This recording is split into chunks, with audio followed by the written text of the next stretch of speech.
kNOwBOX Dance presents Dance Behind the Screen, Process Production and Social Media. Hey knowers, welcome to our podcast. We are kNOwBOX Dance, a social media-based company. We strive to say no to the box. We connect interdisciplinary art, technology, and artists to re-envision the process of art making and sharing.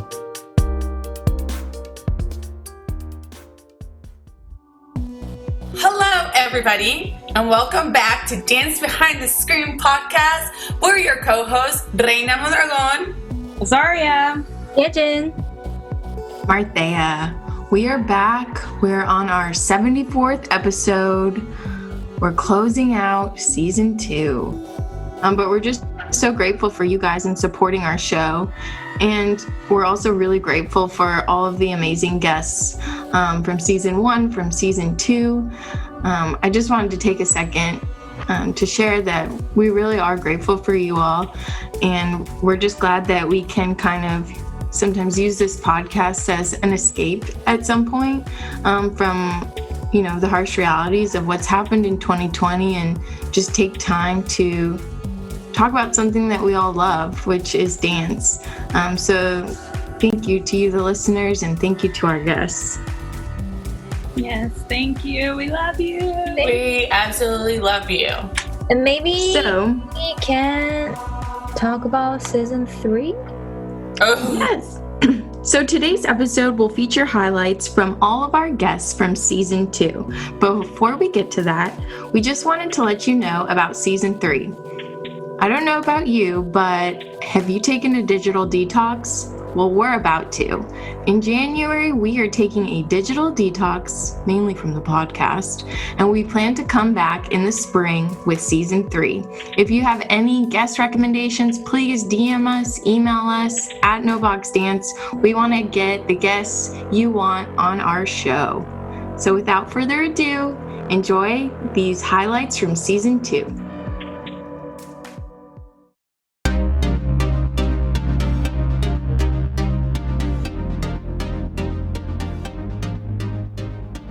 Here we all are, this room full of 500-something people, and none of us are watching the same show.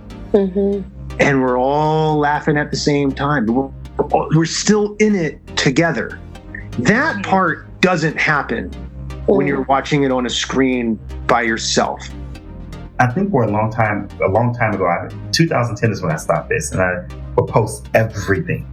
Like on my travels when I was here, and I said, this is making my life way too accessible to everyone, especially for someone who does like a little privacy. I think I'm an open book, but there are some things that you want to choose, I guess, when to be open. So I deleted everything off. I deleted like 1,500 friends. I think of audience as like a group of individuals who are intelligent and, intelligent enough that they got themselves to the theater somehow and that are ready for an experience. Right. And if they don't want to go there, they will either leave or close their eyes or bury their faces in the program, as people often do. They'll take care of their own experience. When you choreograph on commission, you do have to think about what the company wants as well. Like you start combine this, at least speaking for myself, you start combine the expectation of yourself being like, okay, what you want to do in this commission. At the same time, I always do think about, okay, why I'm in this company, like why I'm in the program in this company, like what they looking at me say, I may have something to bring to them. You have to work from the inside out as well. Finding the balance. Finding the balance, and also like finding your safe place. Changing up your routine every once in a while is going to help. It's going to be what helps you be consistent. Like eventually, if I'm doing Pilates all the time, my body will eventually plateau and won't make another shift until I shock my body again. 13 years old, you're leaving your parents to go board so that you can train full time. And my question is, well, who is raising these children? Right. And I had to ask one director Specifically, do you know how to raise Black children? African dance, the rhythms, the movements, the sound, the beats, they show up in all of the dance forms. I don't care what you say. Yes, it does. And so, it is really conquering the idea that dance really comes from just a European standpoint, and that is just not true. I do raise the question of the identity of the dance departments within the university. Are we cultivating dancers or are we cultivating scholars? Because as you might be aware, there aren't enough dance courses or classes available for our students. So in the current Korean setting, I do question the purpose of dance departments serving within the university setting. Let it happen and hope that they're gonna get what you're trying to do, and maybe even surprise you with something else that you weren't thinking that could happen. We need to expand the field, and we're in a position now to make sure that there are programs in every state, and when I say programs in a variety of ways, that there's more private sector programs, there are more K-12 programs, there are more higher ed programs, that we're really working together as a field with a common goal of dance education for all. Right. It's extremely important, by the way, to recognize that a Black woman can run a classical ballet company. I mean, we have Dance Theater of Harlem, but you keep hearing these middle-aged white men blather on about, the revolutionary nature of the choreographers they're hiring. And you look at them and it's like, are you kidding me? They look just like you.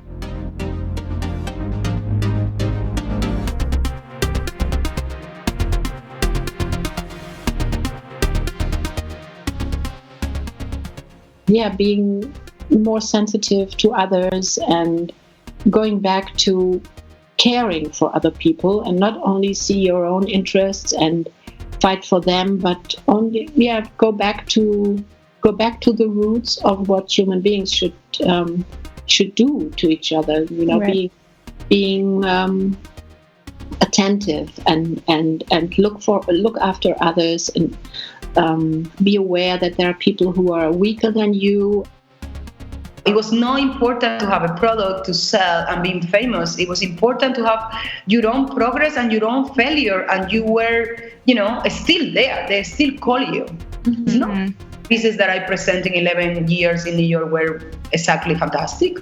Yeah, being a choreographer, like being a writer or being a composer, needs a process, and the process includes failing. Here it's very, very different because everyone's living together in the village, and they have all the places in the village to socialize outside of just teaching formats. So you have the sense of family and community, which is what the kibbutz is really all about. And I get fear. I constantly feel this like, oh my God, it's going to be horrible. It's not going to be good. And then I turn myself around and say, okay, no, this is what it's going to be, and, manifest what it's going to be and live into that, instead of like letting the fear isn't truth. The fear isn't real. The fear feels real, but it's not real. And it's the biggest disservice to artists. So I think that my big advice would be just like not listening to your fear, because it's not actually going to help you ever. One of the audience members said, look, I feel that your film is too slow. I mean, it's really slow. So he's an old man and with a great presence. He turned around and he said, I don't think my film is slow. I think you're in a hurry. People buy people. People always follow your thoughts, your mind. If they resonate with you, they will go with you. You build up a community and people that will support you. It's not only about having clients that once you get the money, it's done. It's about keep on going with that mission and how much you can offer to your group of people. The only way that a business can survive today is product. You cannot make a service business work because of all the tax things and all the rest of it. You cannot do it. So retailing, and I don't mean selling people, toe socks or water bottles, which they could buy anywhere and already have. I'm talking about our products. When I'm talking to a dancer and I'm educating them about the benefits of protein for muscle building and complex carbohydrates for their energy and unsaturated fats for reducing inflammation, that information is super important for a dancer's body and a dancer's well-being, and thus for their performance physically on stage. Your goal should not be to be a principal dancer in a specific company. Your goal should not be to be a principal dancer in any company, because you have no control over whether or not that happens. There are so many ingredients in that. It's not just about how good you are. It's not just about, there's so many things, right? There's luck, there's timing, there's height, there's so many things that you can't control. But when it comes into the dancing, yes, I'm thinking about queer as if queer is about social relationships that are outside of the mainstream, then it seems like one of the queerest things we can do is multi-generational collaboration or cross-racial or cross-cultural collaboration or cross-gender collaboration. I really just wish, someone would have told me that I was valid, or that I was not normal. I never want to be normal, but that who I was and what I wanted to be was allowed. I was allowed to be. The structures that support artists need to really, I think, shift and grow in ways that actually really support, lift up, and elevate the local arts community. To not turn on editor voice, which is in Lamont's language from Bird by Bird, which really has been kind of a how to write guide for me since I was 19. Turn off that part of you that's oh, this is terrible or dumb or whatever. And it's well, it's a draft. Of course it is. It'll be better later.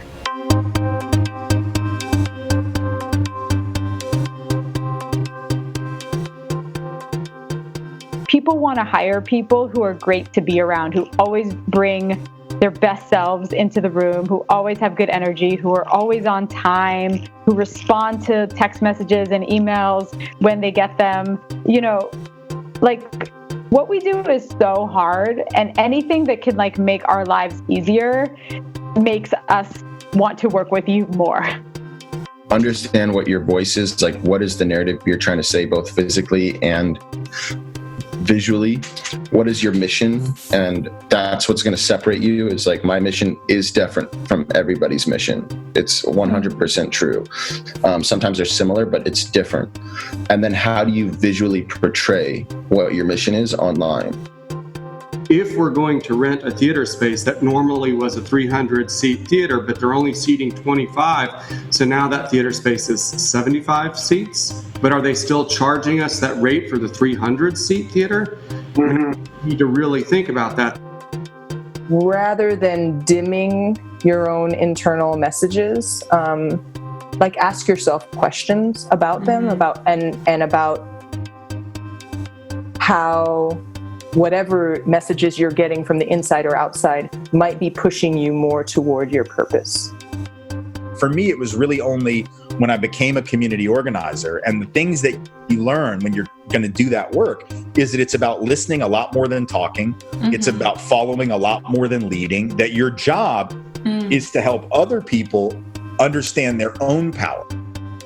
Your life experience mostly consists of how do I feel and how are my thoughts? Are my thoughts making me feel better, or am I beating up on myself or worrying, whatnot? So have a daily regimen to up-regulate your thoughts, and have a daily regimen to feel better in your body.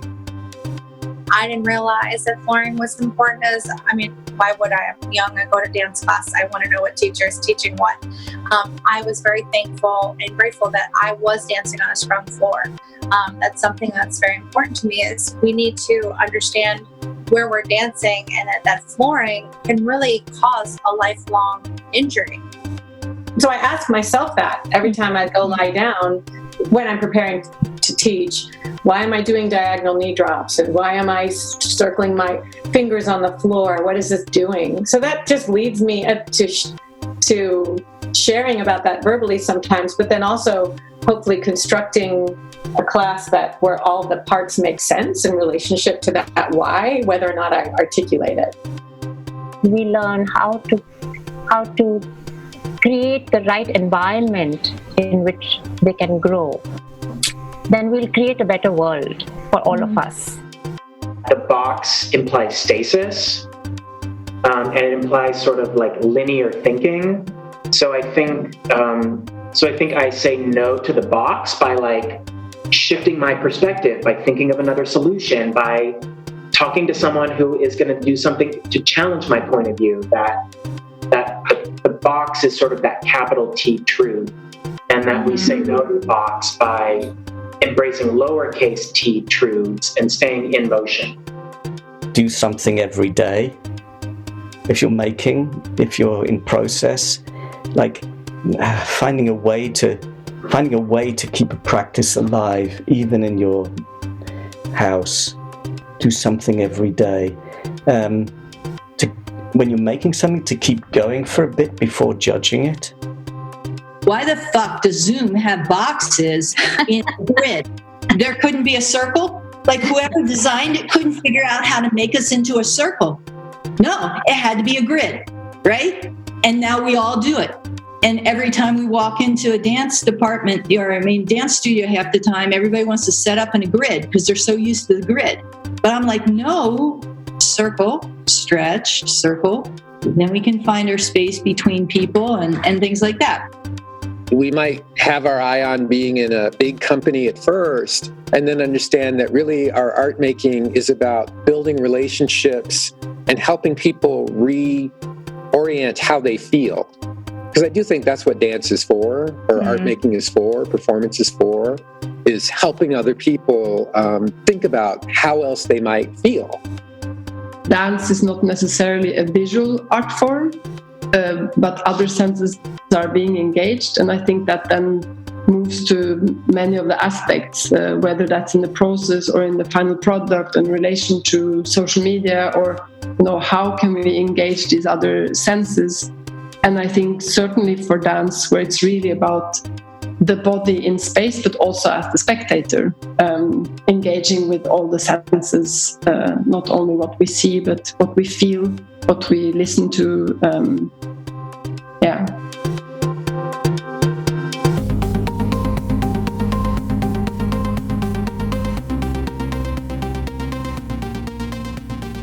Of course, the first thing we have to deal with is the platform itself.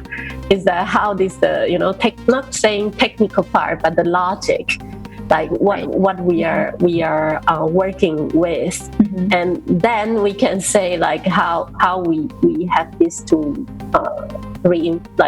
to enforce us, to bring us the power back by using this platform. We have extraordinary resources at universities. We've gotten a lot better in the last 20 years at sharing them. What do we need to do better? How do we support the field differently and better? What do you need is one thing I want to just say. But as a person to go and view something, I haven't been ready to do it yet. And I think as an artist and a creative maker, part of my job is to provide opportunities for viewers to have access however they feel comfortable.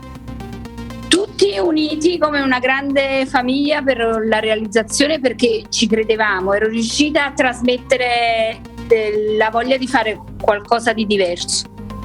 Everyone is trying to find something very unusual, and I think it can be really nice, sometimes a bit surprising, and indeed, but if it's not your thing, it's okay to go ahead with what you like.